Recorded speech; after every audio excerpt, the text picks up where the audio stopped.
सांसद महोदय ने वो हॉस्पिटल के बारे में कहा कि आप जब मंत्री थे उस वक्त आपने वो वादा किया था और अब राज्यपाल होने का उसका शिलान्यास हुआ था, तो वो मैं इसकी प्रगति देखता हूँ क्या है। और आप जब कह रहे हैं तो एक अंबेडकर लाइब्रेरी है, राजनीति का अड्डा है। विद्यार्थी कम पढ़ रहे हैं, राजनीति ज्यादा हो। और मुझे बड़ा फक्र है ये कहने में कि मेरा कम से कम 45 से 50 करोड़ रुपया उपायुक्त महोदय के पास फंसा हुआ है, पड़ा हुआ है। सांसद निधि के नाते मैं सांसद निधि खर्चा नहीं करता, क्योंकि उसमें केवल करप्शन ही दिखाई देता है। नमस्कार, जोहार। देवघर में 22वें पुस्तक मेला का आगाज हो चुका है और मेरे इस वीडियो से सब कुछ आपको बेहतरीन तरीके से दिखेगा, क्योंकि पुस्तक मेला के उद्घाटन का इससे बड़ा कवरेज और कहीं भी आपको देखने को नहीं मिलेगा। सामने स्क्रीन पर आप देख सकते हैं देवघर के एसपी कम डीआईजी मिस्टर डुंगडुंग, उपायुक्त विशाल सागर, एसडीएम रवि कुमार सभी आ चुके हैं, क्योंकि राज्यपाल की गाड़ी अब आ चुकी है। राज्यपाल संतोष गंगवार यहाँ पे आ चुके हैं और आप देख सकते हैं पुस्तक मेला के व्यवस्थापक पवन टमकोरिया साथ ही सेवार्थ के अध्यक्ष भी हैं। इन्होंने अंगवस्त्र देकर इनका राज्यपाल का स्वागत किया और साथ ही यहाँ जो आदिवासी युवतियाँ हैं वो उनका जो पारंपरिक अंदाज होता है, पानी जल छिड़क कर और टीका लगाकर उनका अभिवादन किया, उनका स्वागत किया, फूल छिड़के और एक नृत्य जो पारंपरिक नृत्य होती है उस तरीके से वो करते हुए उनको वापस स्टेज पे लाया गया और स्टेज पे लाने के बाद उनको राज्यपाल महोदय को स्थान ग्रहण करवाया गया। इसी बीच पुस्तक मेला के विशिष्ट अतिथि और मुख्य संरक्षक गोड्डा सांसद डॉक्टर निशिकांत दुबे भी आ गए और साथ ही पुस्तक मेला में आए साहित्य सेवी सम्मान जिनको मिलना था सुजीत कुमार मुखर्जी और भाषा सेतु सम्मान के लिए डॉक्टर फिल्मेका मार बनियांग, ये दोनों, और साथ ही आजीवन उपलब्धि सम्मान के लिए महामहोपाध्याय डॉक्टर मोहनानंद मिश्र जी भी वहाँ पे उपस्थित थे। कार्यक्रम की शुरुआत प्रोटोकॉल के तहत राष्ट्रगान से की गई।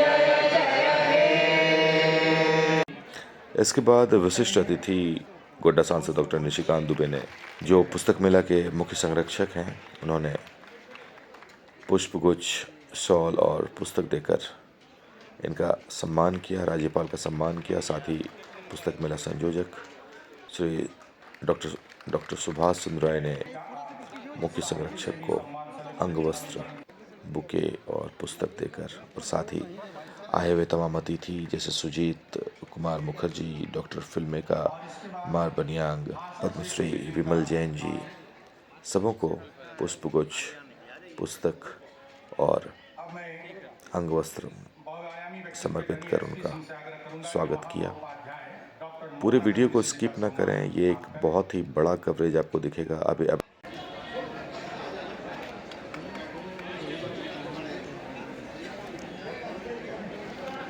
आप स्क्रीन पे देख सकते हैं उपायुक्त महोदय का स्वागत किया जा रहा है पुस्तक मेला के संयोजक के द्वारा। पुस्तक मेला आयोजन समिति के अध्यक्ष श्री युधिष्ठिर प्रसाद राय जी से आग्रह होगा कि आप हमारे पुलिस अधीक्षक महोदय श्री अजीत पीटर डुंगडुंग जी का सम्मान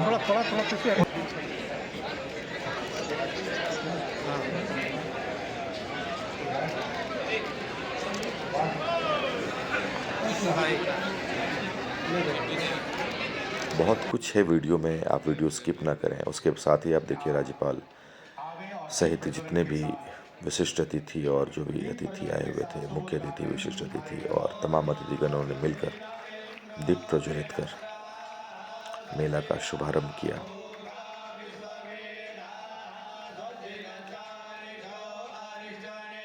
गोड्डा सांसद निशिकांत दुबे ने क्या कुछ कहा, राज्यपाल ने अपने स्पीच में क्या कुछ कहा, डॉक्टर सुभाष राय ने क्या कुछ कहा, पद्मश्री विमल जैन ने अपने संबोधन में क्या कुछ कहा, हर किसी ने बहुत अच्छी अच्छी बातें कही हैं। आप बिल्कुल सुने और चैनल को अभी तक अगर आपने सब्सक्राइब नहीं किया तो इसे फटाफट सब्सक्राइब कर लें। देखें पूरी रिपोर्ट।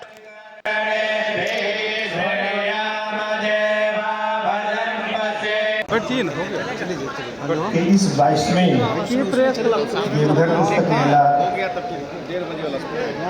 के अवसर पर हम सभी सबके अभिभावक महामहिम राज्यपाल का मैं हृदय से अभिनंदन करता हूँ। नाम लेने में थोड़ा संकोच होता है क्योंकि इनका नाम है संतोष गंगवार साहब। हम लोग बचपन से पढ़ते आ रहे हैं संतोषम परम सुखम। माँ ने सिखाया था कि थोड़े से भी संतुष्ट हो जाओ, बाँट कूट खाओ, राजा घर जाओ। हमारे राज्यपाल साहब बड़े स्नेहिल व्यक्तित्व के स्वामी हैं। हमारे प्रधान संरक्षक डॉक्टर निशिकांत दुबे जी की जितनी तारीफ करूं कम है। 2009 से इस समारोह को जो उन्होंने सहयोग किया है वो अकथनीय है। हमारे प्रकाशकों को कभी निराश होने का अवसर नहीं मिला। पूरी छूट थी कि सांसद निधि से जितनी किताबें यहाँ के विद्यालय, चाहे वो सरकारी हो गैर सरकारी हो, यहाँ के पुस्तकालय, यहाँ का महाविद्यालय, कोई भी हो, अपने हिसाब से उन किताबों को खरीद सकता है और माननीय डीसी साहब को वो पत्र भेज देते हैं कि ये सांसद निधि से इन किताबों का क्रय होगा। ये कितनी बड़ी बात है।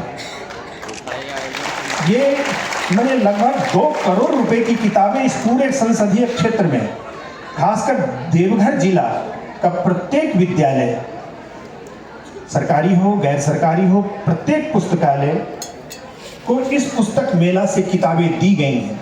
हमारे जिले के उपायुक्त जी, साल में मैं एक बार ही मिलता हूँ।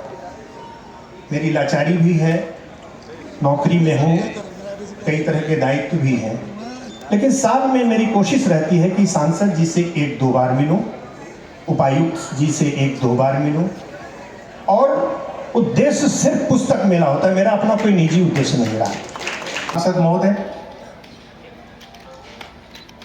एक उत्तरीय और एक विशेष प्रशस्ति पत्र भेंट करते हुए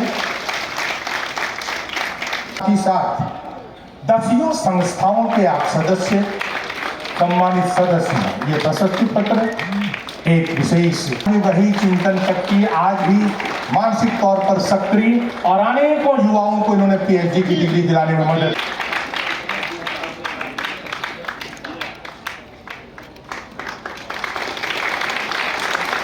दिया जाएगा प्रवासी भारती का। अब सम्मानित महसूस कर रहा हूँ यहाँ पर आने के लिए।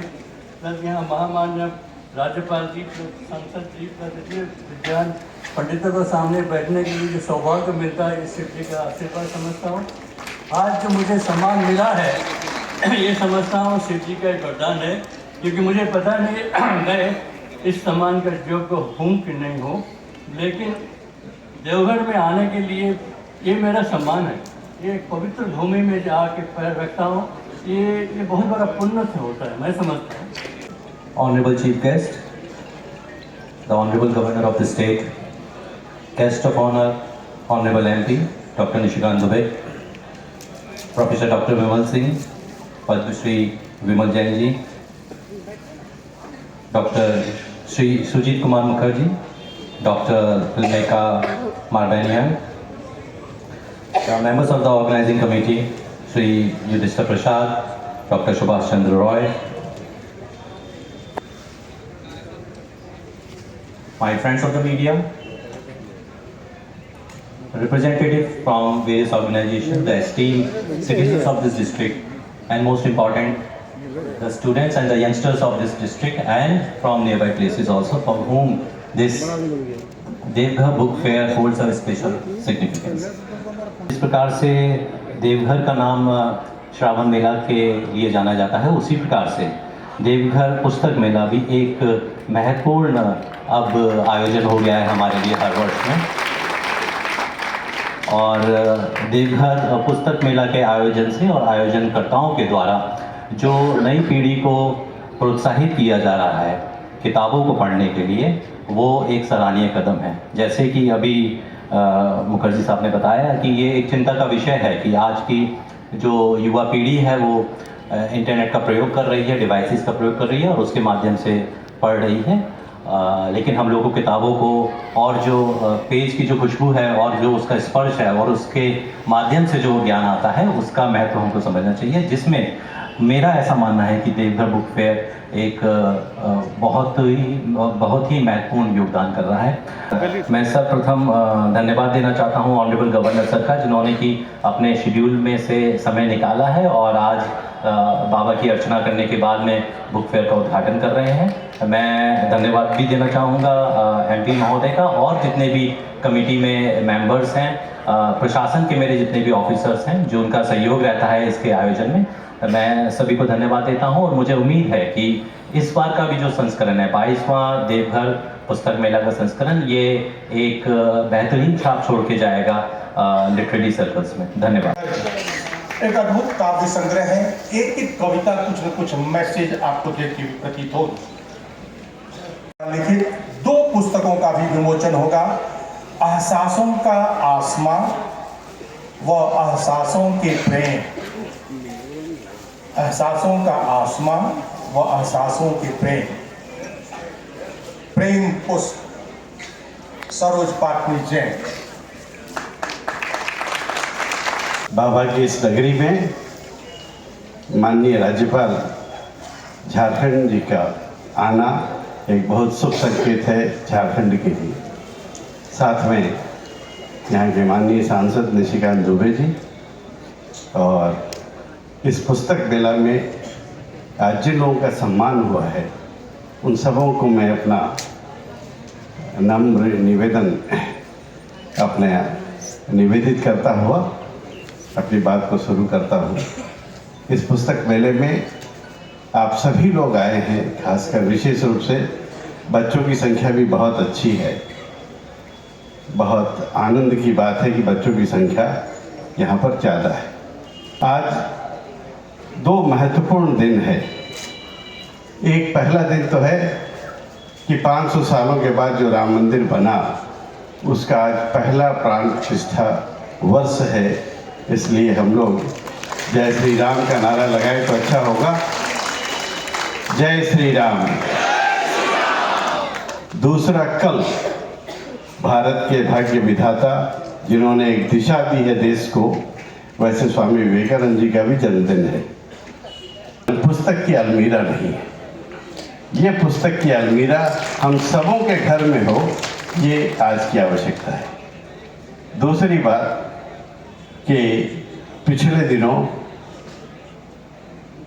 अलमारी में बंद किताबों ने आत्महत्या कर ली और एफआईआर जब उन्होंने किया तो उसका दोष उन्होंने मोबाइल पर दिया। मोबाइल सच में जीवन के लिए आज आधार हो गया है, नई पीढ़ी के लिए वो वरदान हो गया है। एक और गूगल हो और दूसरी ओर भगवान हो, तो वो गूगल को पहले प्रश्न करेंगे, भगवान को बाद में करेंगे। डॉक्टर निशिकांत दुबे जी, जिन्होंने इस पुस्तक मेला को एक नव प्राण दिया है, उनसे आग्रह होगा कि वे आवें और हमें संबोधित करें। राज्य के गवर्नर आए हैं, क्योंकि उनके साथ मुझे काम करने का मौका मिला है, मैंने उनसे काफ़ी कुछ सीखा है। 8 बार सांसद रहे हैं। देवघर में मंत्री होने के नाते उनका एक बड़ा योगदान है जो अभी तक पूरा नहीं हुआ है। लगता है कि गवर्नर के नाते वो पूरा करेंगे। जब ये श्रम मंत्री थे तो इस देवघर में करों में उन्होंने 100 बेड का ESIC का हॉस्पिटल दिया है। राष्ट्रपति महोदय ने उसका शिलान्यास किया था,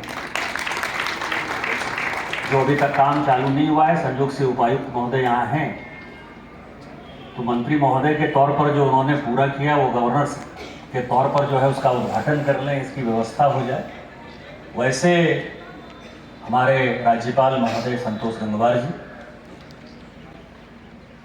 मंचासीन यहाँ के उपायुक्त विशाल सागर जी। देवघर का एक सौभाग्य है, बड़े बड़े शहरों में होता है, दिल्ली में, बम्बई में, झारखंड में भी शायद धनबाद में हुआ। हमारा सौभाग्य है कि एक DIG जो है यहाँ के SP हैं, यहाँ के DIG साहब कम SP साहब सुजीत मुखर्जी साहब, षणमिका जी, विमल जैन साहब, और जिनके कारण हम लोग यहाँ इकट्ठा होते हैं, जिन्होंने कि अखबार पर सोकर देवघर में पुस्तक मेले की कल्पना की। वैसे श्री सुभाष राय जी, युधिष्ठिर बाबू, हमने जिनको अभी सम्मानित किया, वैसे हमारे आदरणीय अभिभावक मोहनानंद जी, इसका मन संचालन कर रहे गुंजन जी,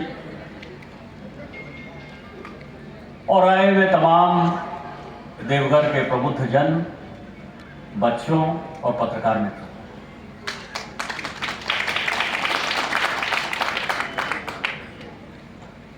पहले तो मैं 4 लोगों को श्रद्धांजलि देना चाहूंगा जिनके साथ मुझे काम करने का मौका मिला। वैसे हमारे पूर्व प्रधानमंत्री डॉक्टर मनमोहन सिंह साहब, देना चाहिए था पुस्तक मेला आयोजन समिति को। रतन टाटा जी, यदि झारखंड नहीं होता तो टाटा नहीं होता। किशोर कुणाल जी, जिनका बड़ा योगदान रहा बिहार झारखंड में कई एक चीज़ों में, कैंसर अस्पताल आज उनका देन है। और कोई ऐसा कमेटी का मीटिंग नहीं था जिसको कि डॉक्टर मनमोहन सिंह जी ने अटेंड नहीं किया।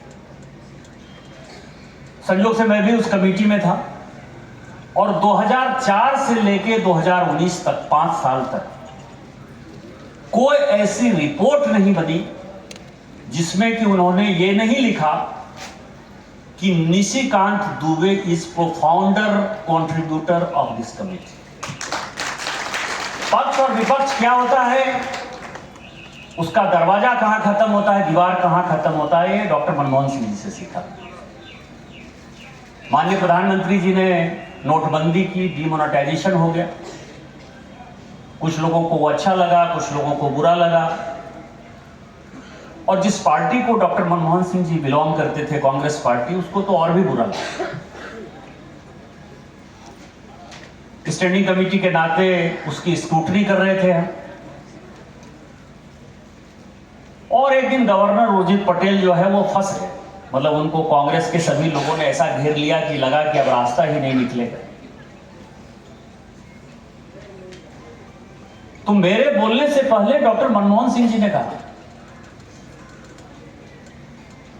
कि मिस्टर पटेल, मैं RBI गवर्नर रहा हूं, यू आर रेगुलेटर, आपको जितना बोलना है बोलिए, आपको किसी राजनीतिक पार्टी के सदस्यों का जवाब देने की आवश्यकता नहीं। बहुत कभी कमेटी में बोलते नहीं थे मनमोहन सिंह जी, मैंने पहली बार उनको मुंह खोलते हुए देखा।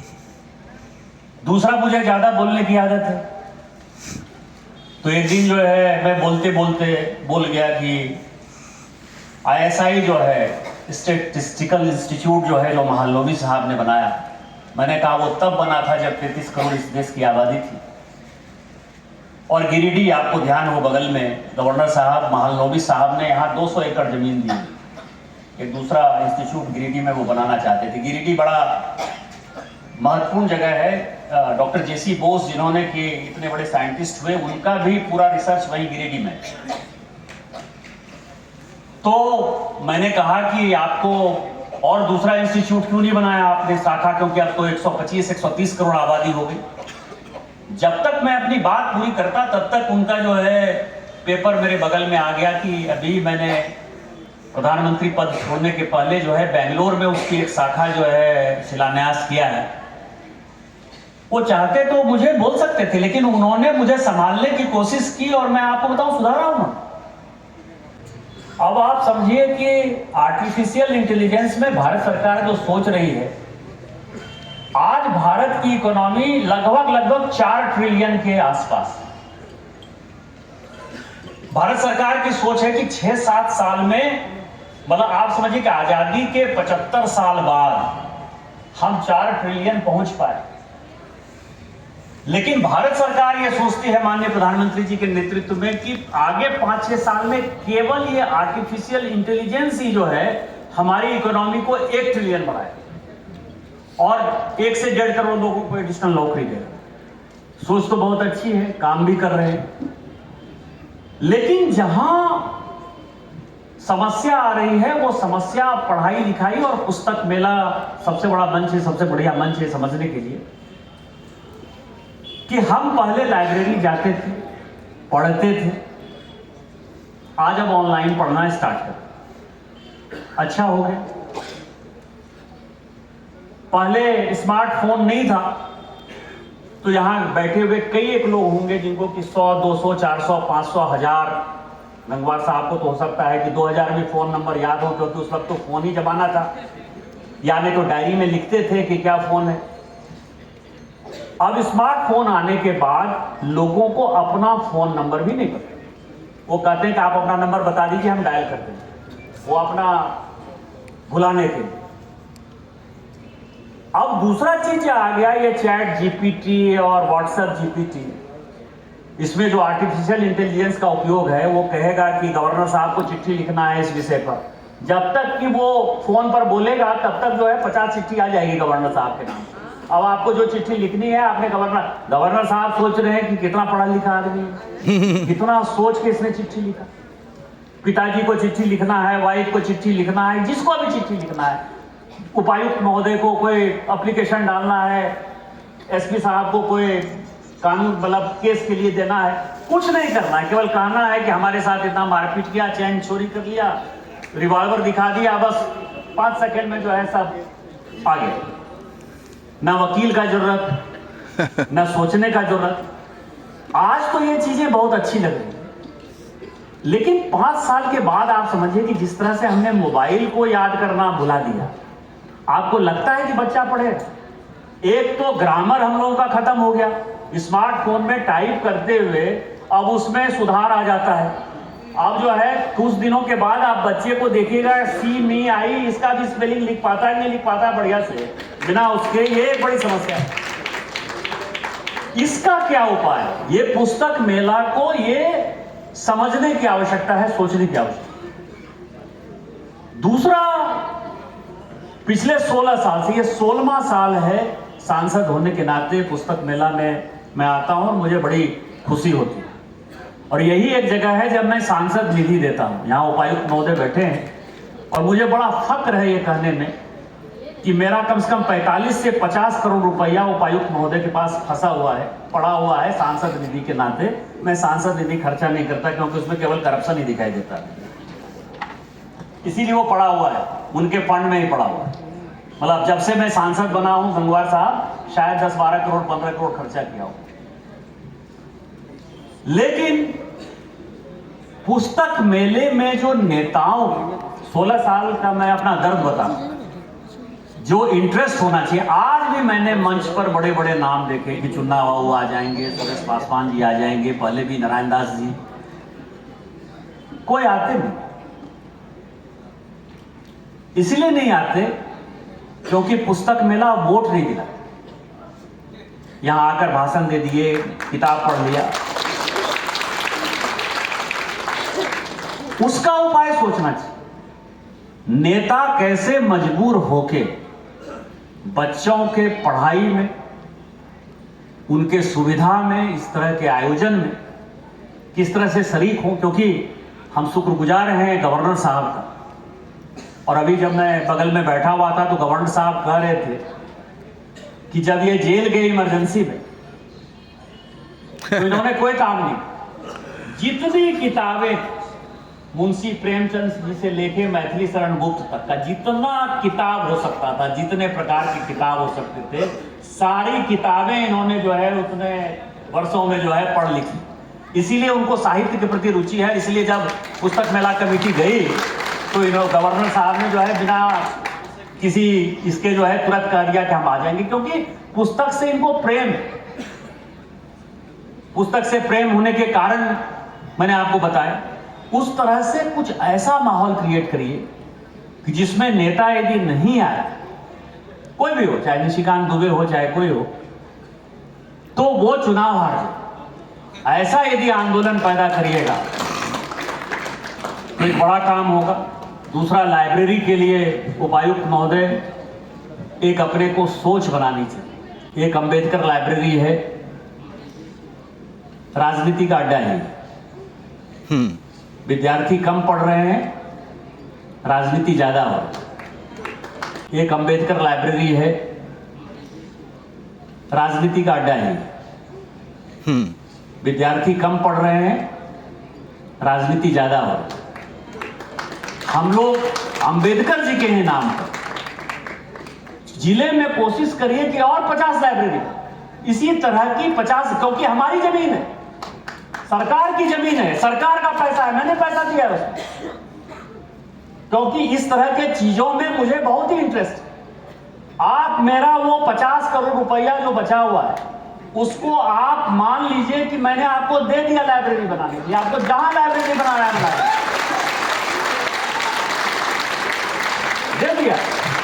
और भी यदि आपको 50 करोड़ का जरूरत होगा मुझे बताइएगा। अभी मैं नेस वाडिया के साथ बैठा था, मैं एयरपोर्ट से उतरा, अभी मैं उतरा और मेरे से मिलने के लिए ही नेस वाडिया बॉम्बे डाइन का जो मालिक है वो एयरपोर्ट पर इंतजार कर रहा था। मैं उसको अभी घर पे खाना खिलाया, सामने में बैठा हुआ हूं। सारी फाउंडेशन 2-3 चीजों का तो आप मुझे ये कर दीजिए। एक, इंदौर जो है वो स्वच्छ शहर हो रहा है पिछले 8-10 साल से, वो मेरे लिए सबसे बड़ी समस्या का कारण है।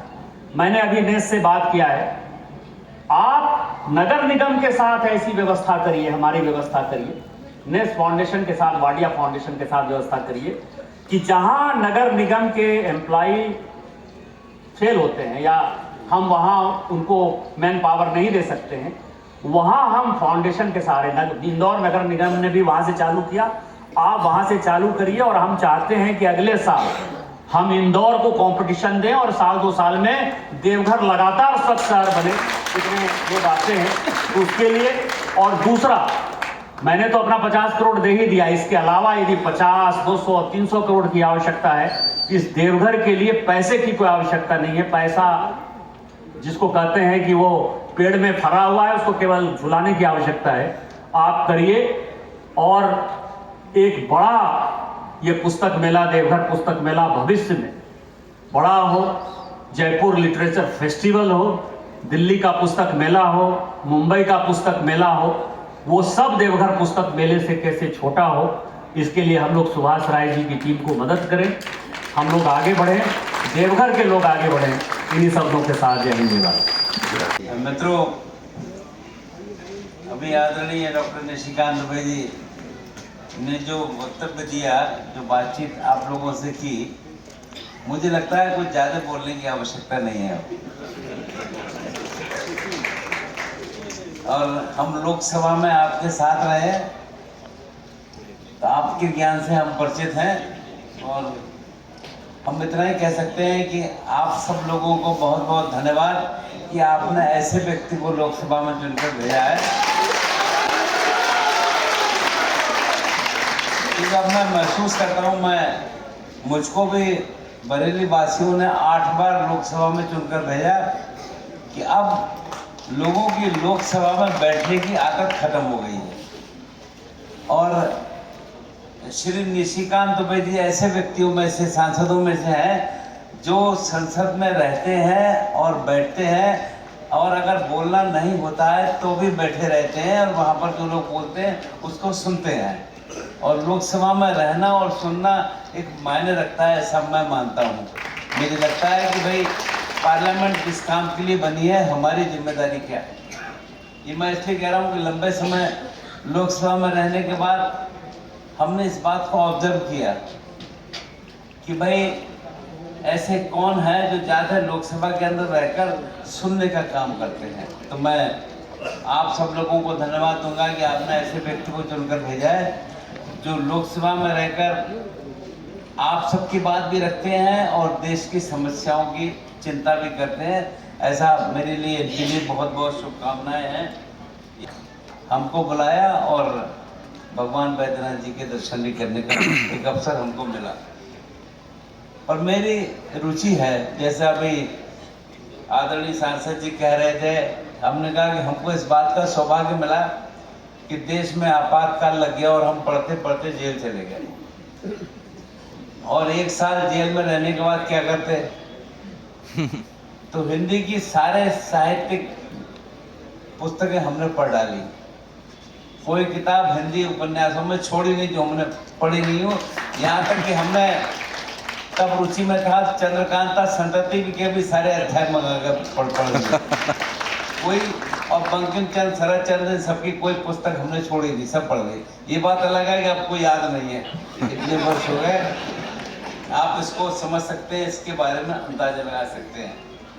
पर वास्तव में एक जो चिंता हमारे सांसद जी कर रहे थे, बहुत सही चिंता है और ये भी सही है। मैं कोई अपनी प्रशंसा में कहना नहीं चाहता हूँ। मैंने सामान्यतः सभी पुस्तकें खरीद कर ही पढ़ी और अपने पास रखी है। बहुत बड़ी संख्या में पुस्तकें मेरे पास हैं और मैं लोगों को बांटता रहता हूँ पुस्तकें। पर ये अलग बात है कि पुस्तकें पढ़ना मेरा बंद हो गया। लगता है कि अब देश के आदरणीय प्रधानमंत्री जी ने वो मौका मुझे फिर से दिया है कि मैं अब शाम को खाली होता हूँ तो पुस्तकें पढ़ूंगा। पर वास्तव में ये पढ़ना जो आपने चिंता व्यक्त की हमारे सांसद जी ने, ये वास्तव में सत्य है। अब नौजवान की रुचि इस ओर नहीं है। ये मैं इसलिए भी कह रहा हूँ कि हमारे जैसे सांसदों के काम होते हैं, तो हमने अपने जनपद में हम उस समय मंत्री भी थे, एक लाइब्रेरी बनाई और अब उस क्षेत्र में अपनी अलग पहचान बनाने का काम कर रही है। और लाइब्रेरी मुझे लगता है कि सांसदों में शायद ही गिने चुने सांसद होंगे। जब भी हमारे सांसद जी कह रहे थे, तो हम लाइब्रेरी 95 में रुचि में आए थे और 2005 तक लाइब्रेरी हमने बनवा दी। और बरेली क्षेत्र की, उस उत्तर भारत क्षेत्र की अच्छी लाइब्रेरियों में से एक है। वो जो अफसर मिल गए थे हमको बरेली कैंटोनमेंट में, एक मशहूर हो गई है, सब जानते हैं कि वास्तव में बहुत अच्छी लाइब्रेरी है और उसके हिसाब से काम कर रही है। तो मेरी शुभकामनाएं। अभी माननीय सांसद जी जो लाइब्रेरी की बात कह रहे थे, आज इसकी आवश्यकता है। अब बच्चों ने पढ़ाई की दिशा में अपने आप को अलग कर दिया है और पुस्तकें पढ़ने की दिशा में तो बहुत कम होते जा रहे हैं। तो मैं कोई बहुत अधिक बोलने आपके बीच में खड़ा नहीं हुआ हूँ, पर वास्तव में बाबा बैद्यनाथ जी की इस पावन स्थल पर जहाँ लाखों श्रद्धालु आते हैं और आस्था प्रकट करते हैं, यहाँ पर महान संत अनुकूल चंद्र जी ने समाज को अपने विचारों से प्रेरित भी करने का काम किया है। देवघर का स्वतंत्रता संग्राम में योगदान अत्यंत प्रेरणादायक रहा है।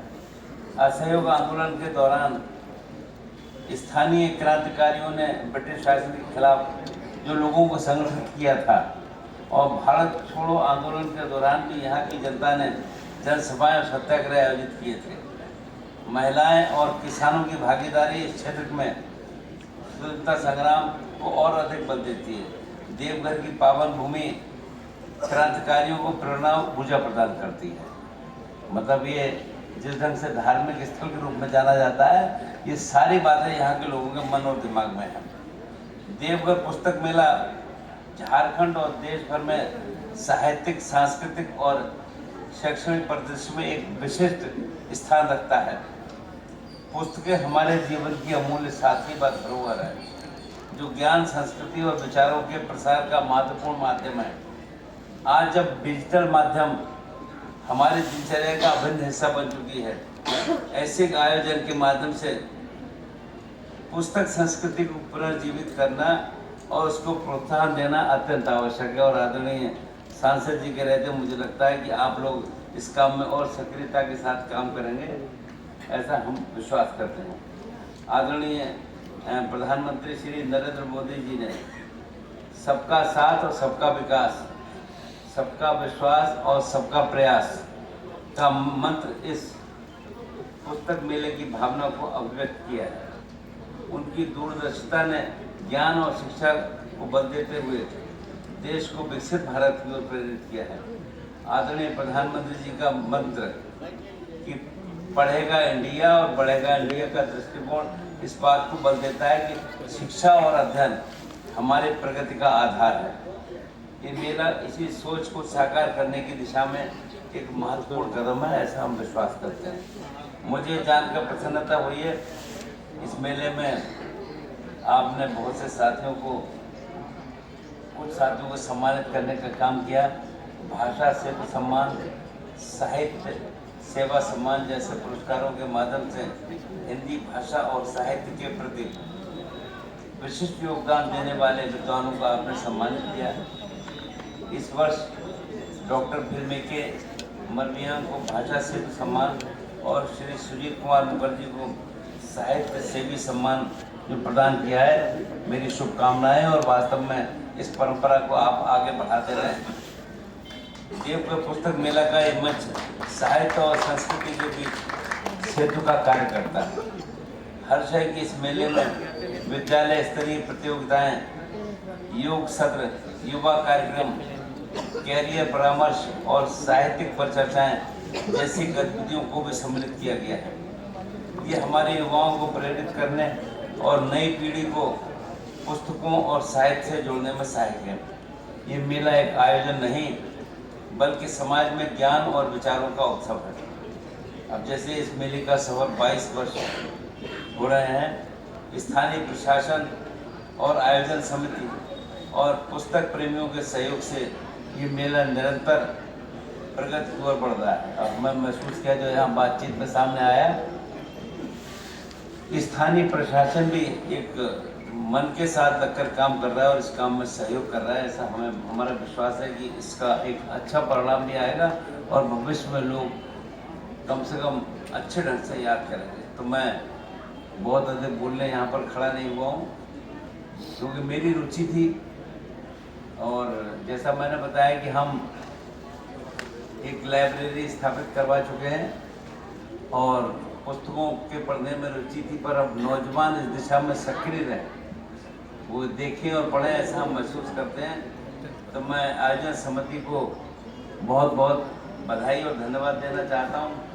साथ ही मैं आप सभी भाइयों से आग्रह करूँगा कि इस मेले का अधिकतम लाभ उठाएं और पढ़ना एक मायने रखता है।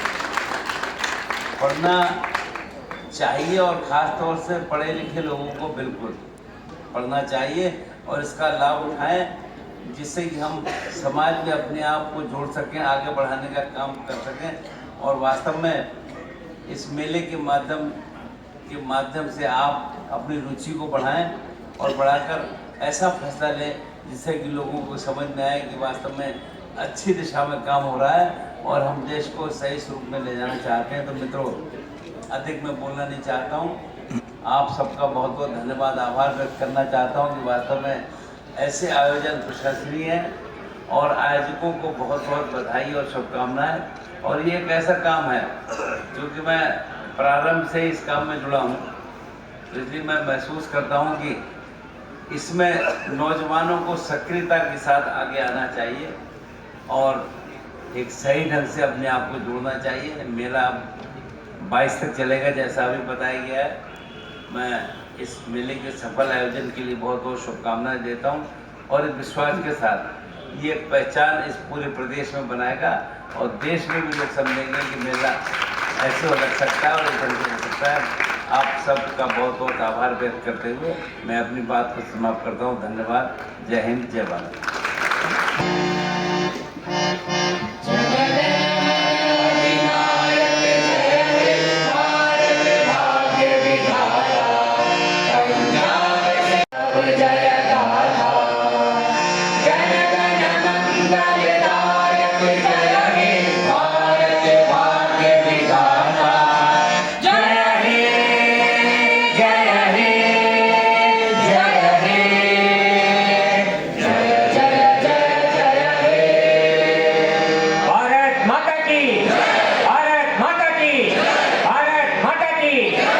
नए वर्ष की शुभकामनाएं। और वास्तव में पुस्तक मेला एक महत्वपूर्ण हिस्सा है और मैं बधाई दूंगा आयोजकों को। आज नौजवानों में पुस्तकों के पढ़ने की रुचि कम हो रही है, इसको अच्छे ढंग से आगे बढ़ाया जाए और इसके साथ नौजवान जुड़े, इसकी आवश्यकता है। और मैं यहाँ के लोगों को बहुत बहुत बधाई दूंगा कि इस काम में सक्रिय हैं और आदरणीय सांसद जी की भी रुचि इस काम में है। मुझे लगता है ये इस काम को और आगे बढ़ाने की घोषणा किया है। 50 करोड़ से ज़्यादा 250 300 करोड़ जितना चाहेंगे अम्बेडकर जी के नाम पर जितनी लाइब्रेरी बनेगी तो सारी लाइब्रेरी हम संथाल पटना में। सर, सांसद महोदय ने वो हॉस्पिटल के बारे में कहा कि आप जब मंत्री थे उस वक्त आपने वो वादा किया था और अब राज्यपाल होने का उसका शिलान्यास हुआ था, तो वो मैं इसकी प्रगति देखता हूँ क्या है।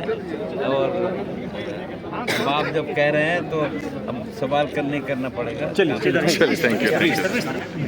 सर, आज उद्घाटन सत्र में आपने राज्यपाल जी के जो उस टाइम का जो शिलान्यास था उसकी बात तो चर्चा कर दी।